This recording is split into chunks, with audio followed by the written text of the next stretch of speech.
Meus irmãos, a graça e a paz da parte do nosso Senhor e Salvador Jesus Cristo. É uma alegria, um prazer estar convosco, com a igreja de nosso Senhor Jesus Cristo, para juntos nos edificarmos na palavra do Senhor. Queridos, está me acompanhando hoje um amigo, Jean, está conosco ali. Fica de pé, Jean, para o povo te conhecer. E a Nádila também, fica de pé, Nádila. São nossos visitantes. Deus abençoe. Como é que vamos recebê-los? Sejam bem-vindos em nome de Jesus. São bem-vindos, fiquem à vontade. Deus abençoe. Amém.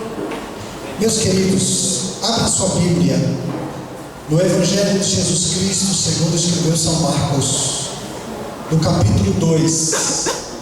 Vamos ler alguns versículos. Evangelho de Jesus Cristo, segundo escreveu São Marcos, capítulo 2, cujo subtítulo é O Paralítico de Cafarnaum. Quantos acharam? Digam amém. Amém. Alguns dias depois, entrou outra vez em Cafarnaum e soube-se que estava em casa. Logo se ajuntaram tantos que nem ainda nos lugares junto à porta cabiam, e anunciava-lhes a palavra. Vieram ter com ele, conduzindo um paralítico, trazido por 4 homens, e não podendo aproximar-se dele por causa da multidão, descobriram o telhado onde estava, e fazendo um buraco, baixaram o leito em que jazia o doente. Jesus, vendo a fé deles, disse ao paralítico: Filho, perdoados estão os teus pecados. Estavam ali assentados alguns dos escribas que arrazoavam em seus corações: Por que profere este assim blasfêmia? Quem pode perdoar pecados senão Deus? Jesus, conhecendo logo em seu espírito que assim razoavam entre si, lhes disse: Por que arrazoais sobre estas coisas em vossos corações? Qual é mais fácil, dizer ao paralítico: Estão perdoados os teus pecados? Ou dizer-lhe: Levanta-te, toma o teu leito e anda? Ora, para que saibais que o Filho do Homem tem na terra poder para perdoar pecados, disse ao paralítico: A ti te digo, levanta-te, toma o teu leito e vai para a tua casa. Aleluia. Ele se levantou e, tomando logo o seu leito, saiu na presença de todos, de sorte que todos se admiraram e glorificaram a Deus, dizendo: Nunca vimos tal coisa. Amém? Glórias sejam dadas ao nome do Senhor Jesus. Meus queridos, meus amados, este homem paralítico, residindo na cidade de Cafarnaum, jazia no leito há alguns anos, mais de uma década, num grau de enfermidade extremamente avançada. Este homem não podia se locomover. Este homem dependia totalmente das pessoas. Este homem vivia sobre um leito com mãos e pés amarrados, porque além do mais ele tinha um problema de coordenação motora, e o seu corpo se debatia constantemente sobre o leito. E aquele homem não tinha mais perspectiva de vida, vivendo numa cidade onde não havia, e um tempo inclusive onde não havia medicina avançada. Mas aquele homem tinha algo, ele tinha uma informação. E o milagre começa numa informação. Amém, meus amados? Amém. A informação que ele tinha é que Jesus estava na cidade. Aleluia! Eu tenho uma informação para você nessa noite: Jesus está neste lugar. Amém. E isso faz toda a diferença. O que vai acontecer nessa noite não é por causa do homem. O que vai acontecer nessa noite não é por causa das coisas. O que vai acontecer nessa noite aqui é porque Jesus está presente. Essa é uma informação extremamente importante. presente, o coxo anda. Quando Jesus está presente, o cego vê. Quando Jesus está presente, o surdo ouve. Quando Jesus está presente, o mudo para. Quando Jesus está presente, vai-se a doença e vem a saúde. Quando Jesus está presente, vai-se a miséria e vem a prosperidade. Porque a presença de Jesus é importante. O Evangelho de Jesus Cristo, ele não é só transformativo, como também informativo. Até porque a informação, ela gera fé. A fé é um produto do conhecimento. E o conhecimento vem através dos sentidos. Por isso que a Bíblia diz que a fé vem pelo ouvir e o ouvir a palavra de Deus, pelo sentido da audição. Amém? Portanto, aguce seus ouvidos e não deixe passar nada. Receba tudo que o Espírito Santo mandar para você nessa noite. Aquele homem tinha uma informação, e a informação era que Jesus estava na cidade. Amém, meus amados?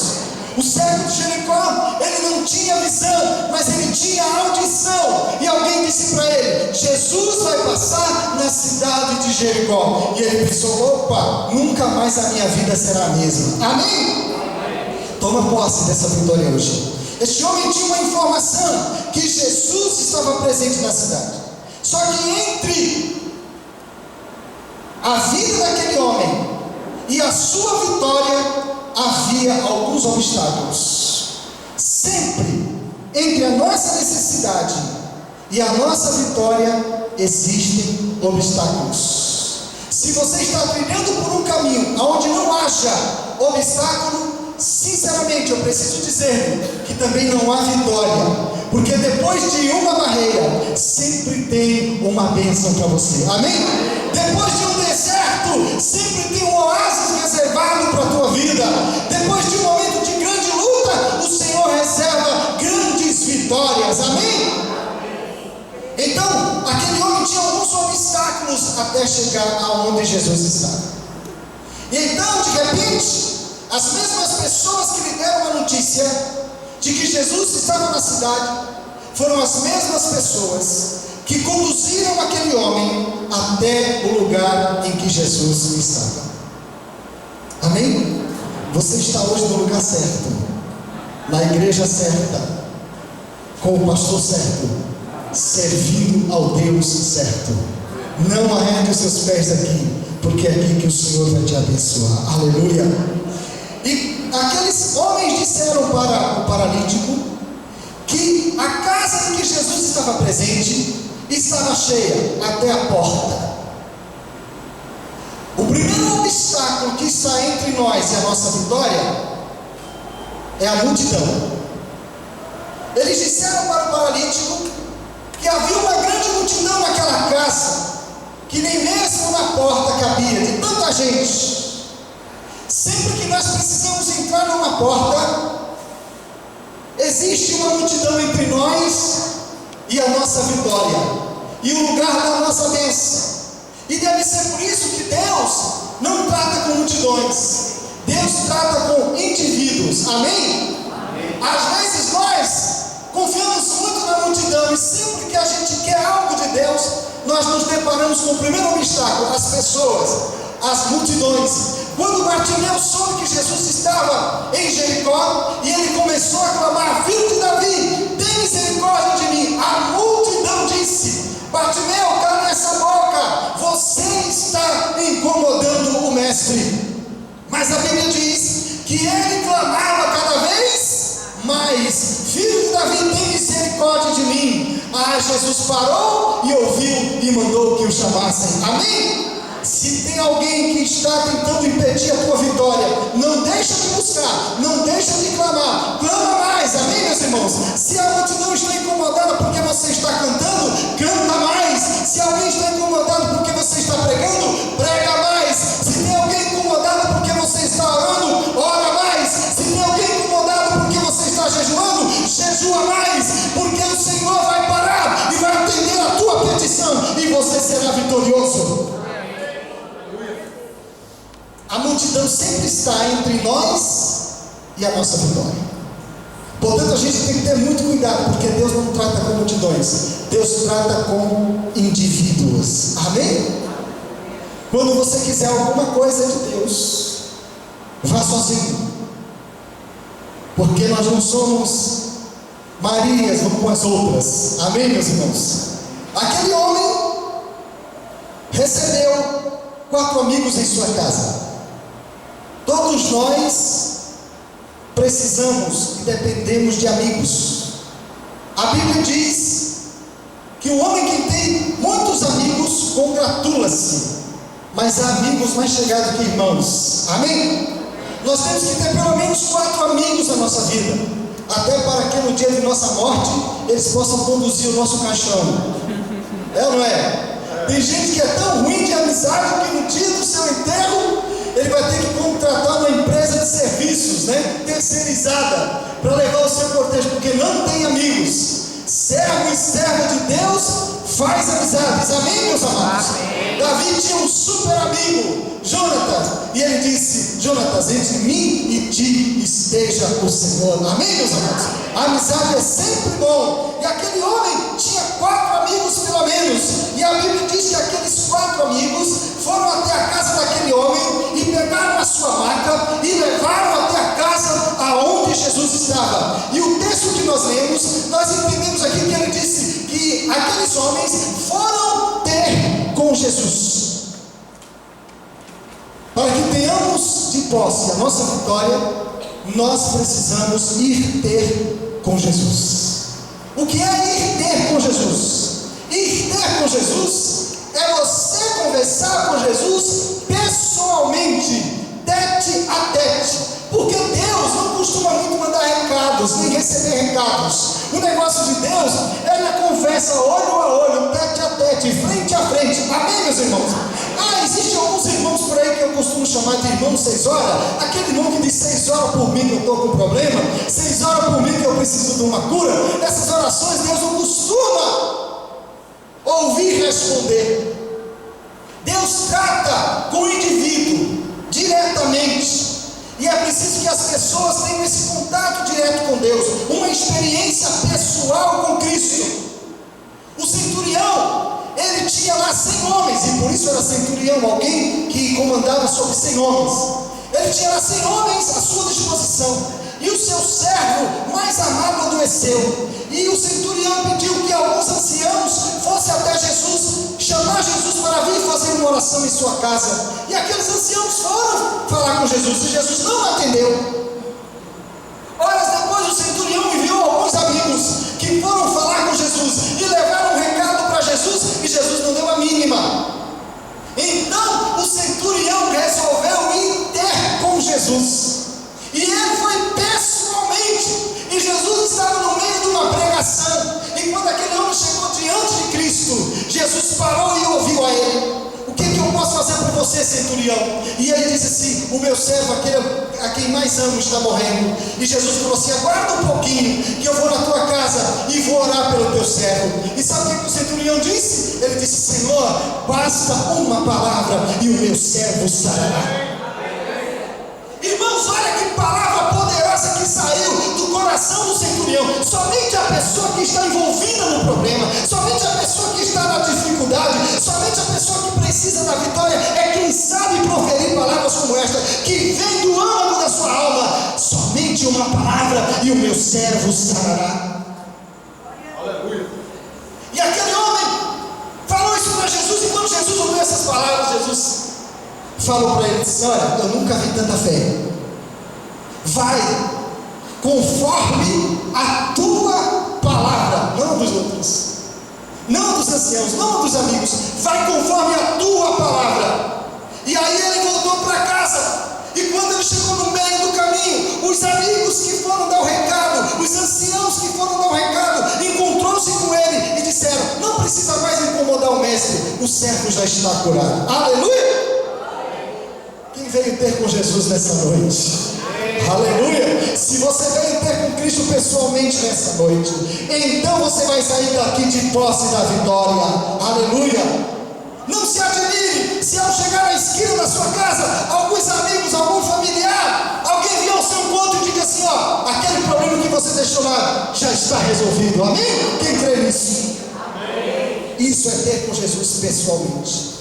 Às vezes a gente acha mais fácil mandar que alguém fale com Jesus. Ô irmão, ora por mim aí, intercede por mim, louva por mim, dizima por mim.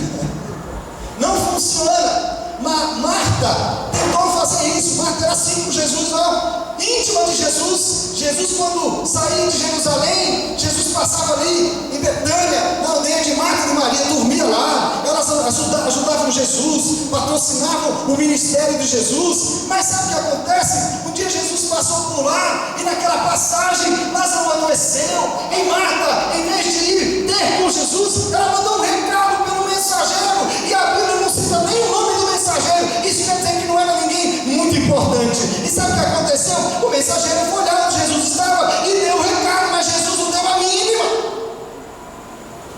Jesus não respondeu. Marta devia ter com Jesus. Maria, fica aí, cuida da casa e do Lázaro, que eu vou ter com Jesus. Não, ela não foi. Aí sabe o que aconteceu? Apesar da amizade, da intimidade, Lázaro morreu. Jesus não costuma tratar com pessoas assim. Ele gosta de tratar pessoalmente. A Bíblia diz: entra em teu quarto em segredo. Amém? É na intimidade, porque em segredo Deus te responderá. Aleluia. Pode ser que o homem não esteja vendo, mas aquele que vai te dar vitória, ele está vendo e vai responder às tuas orações. E aquele homem foi ter com Jesus. E quando chegaram lá, irmãos, saíram pelo caminho carregando aquela cama com um aleijado sobre ela. E quando chegaram na casa em que Jesus estava presente, a porta estava interditada de tantas pessoas. A casa estava cheia. Do lado de fora havia uma outra multidão. E eles ficaram pensando: e agora? O que nós vamos fazer? Fé eles tinham, né? Porque eles foram até lá onde Jesus estava. Eu imagino o mico que aqueles homens pagaram, atravessando a cidade, levando aquele paralítico em cima de uma cama. Mas quando eles chegaram lá, irmãos, aí eles viram que tinham que fazer algo mais. Ninguém é tão suficiente que não precise de 4 motivações para chegar à presença de Jesus. E o tema da minha mensagem hoje é 4 motivações que nos levam à vitória. Amém? Amém. Ninguém aqui é tão crente, tão autossuficiente, que não precise dessas 4 motivações, assim como aquele paralítico precisou daqueles 4 amigos que o levaram à presença de Jesus. A primeira motivação que nos leva à vitória, nós precisamos ser conduzidos por essa motivação, é a fé. A fé é a motivação número 1 da vida do crente. Sem a fé, nós não somos conduzidos à presença de Jesus, aonde está a nossa vitória. Amém, meus irmãos? A primeira motivação tem que ser a fé, porque a fé, meus irmãos, ela é justamente a nossa vida. 3 autores de épocas diferentes, de lugares diferentes, escreveram pelo Espírito Santo acerca da mesma coisa. Eles disseram: o justo viverá da fé. Diga comigo: o justo viverá pela fé. A fé, meus irmãos, é a vida do crente. A fé é o oxigênio do crente. A fé é o ar espiritual que nós respiramos. Sem fé é impossível agradar a Deus. É necessário que aquele que se aproxima de Deus tenha fé que Ele existe e que é galardoador daqueles que o buscam. A fé é a motivação número 1 da vida do crente, porque a fé, ela remove obstáculos. Jesus disse que a fé remove montanhas. Se tiverdes fé como um grão de mostarda, dirás a este monte, e ele se transportará para o outro lado. Amém, meus amados? A fé tem que ser a motivação número 1 da vida do crente. O crente tem que ser conduzido, tem que ser levado pela fé, porque a fé, ela remove os obstáculos que aparecem diante de nós. De repente, aqueles homens tinham fé, porque eles foram onde Jesus estava, mas tinha um grande obstáculo. E agora? Como é que nós vamos remover esse obstáculo? Aí é que está. Vamos usar a fé. Sabe por que a fé tem que ser a motivação número 1 da vida do crente? Porque a fé, ela determina a hora da nossa vitória. Amém? Diga assim, a fé é quem determina a hora da nossa vitória. O centurião chegou lá e falou, e apresentou, e mostrou a sua fé. E a Bíblia diz que no mesmo instante o seu servo ficou curado. Deus não tem interesse que você seja curado semana que vem, sendo que você está doente hoje. Deus não está interessado que você prospere o ano que vem, se você está necessitado hoje. Deus não quer te libertar na próxima semana, se você está aprisionado agora. Deus é o Deus do hoje. Deus é o Deus do já. Deus é o Deus do agora. Tome posse da vitória, porque Deus quer te abençoar hoje. Às vezes nós nos apoderamos de alguns versículos para disfarçar a nossa falta de fé. E a gente diz para nós mesmos, para nos autoconsolar, a gente fala assim, não, no tempo de Deus as coisas vão acontecer. O tempo de Deus para a tua vitória, para a tua vida, é hoje, é agora, é já. Amém? Amém. Deus não é um pai negligente, carrasco. Não, Deus quer que você seja abençoado hoje. E por que não é? Porque nos falta a motivação número 1, a fé. É a fé que determina a hora da nossa vitória. Amém?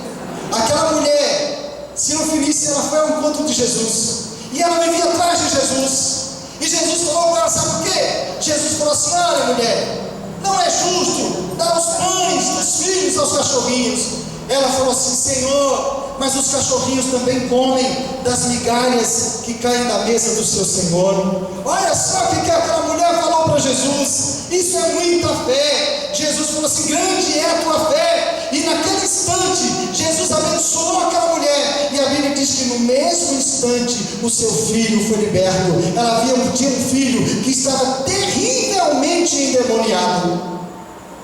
Ela não podia fazer mais nada por aquele filho. Mas a fé dela determinou. Naquele dia ela exerceu a sua fé em toda a sua plenitude, e isso determinou a hora da sua vitória. Jesus não falou, vai para casa que a semana que vem o teu filho vai ficar bom. Jesus não falou assim, vai para casa que a libertação do seu filho vai ser processual. Não, Jesus disse, vai conforme a tua fé. E no mesmo instante o filho foi liberto. Amém?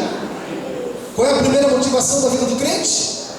A fé. Por que a fé tem que ser a primeira motivação que conduz o crente à vitória?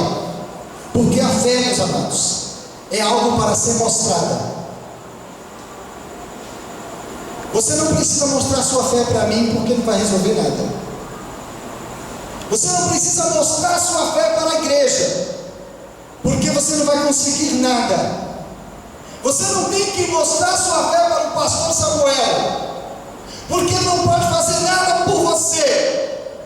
Agora, quem está interessado em ver a tua fé é Deus.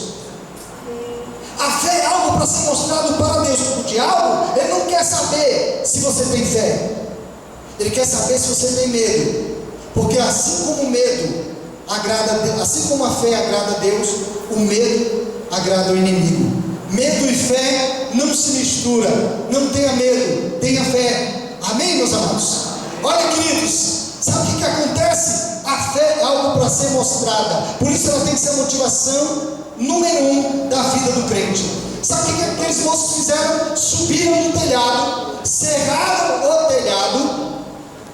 Aquele telhado era feito de barro e de mato, capim seco, e ali fixava, e depois eles começaram a serrar aquele telhado. Você imagina a poeira que não caiu dentro daquela casa, não é? E Jesus não estava incomodado com isso. Eu acredito que as pessoas começaram a se acotovelarem dentro daquela casa devido à poeira que caía. mas Jesus continua pregando a palavra, ministrando a palavra para a multidão, e de repente alguém destampou aquele telhado, e como se não bastasse, imagine a cena, meus irmãos, associem comigo, vem descendo uma cama, amarrado com cordas, e Jesus está pregando, mas eis que de repente, quando aquela cama chega à altura dos olhos de Jesus, a Bíblia diz, e Jesus, vendo-lhe a fé, então Jesus não estava olhando para nada daquilo ali, Jesus estava olhando para a fé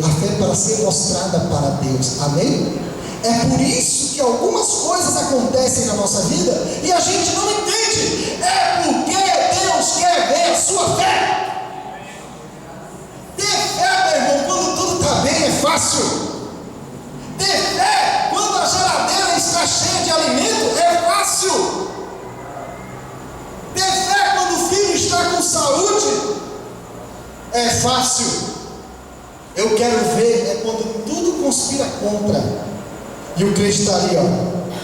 Quem nos separará do amor de Deus? Amém? Isso é fé. Isso é fé. É essa fé que Jesus quer ver em nós. Não uma fé de palavras, de língua, mas uma fé de atitude. Essa fé que Deus está procurando em nós. Jesus olhando para a fé daquele homem. Jesus não olhou para o homem. Um paralítico em cima de uma cama, descendo num telhado. Jesus não olhou para isso. Jesus olhou para a fé. Amém? Jesus não está olhando para o seu problema, para a sua doença, para a sua dificuldade. Não, Jesus está olhando para a sua fé. E vendo-lhe a fé, disse: perdoados estão os teus pecados. E alguém disse assim: quem é esse aí para perdoar pecados, senão Deus? Porque o paralítico ele foi atrás de cura e não de perdão. E por que Jesus propõe o perdão?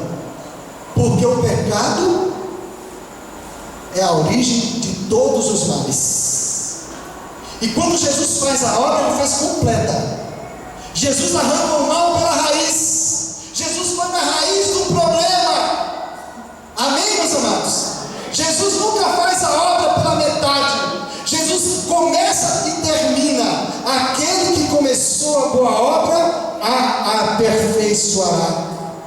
Quando a palavra diz que ele é o autor e consumador da nossa fé, está dizendo que o autor é aquele que constrói, aquele que chama existência, aquele que faz, aquele que compõe. Amém, meus amados? Esse é o autor. E o consumador é aquele que aperfeiçoa a obra que começou, é aquele que finaliza. Então ele começa lá na raiz do problema e vai até o final, para que vocês saibam que o Filho do Homem tem poder na terra para perdoar pecado.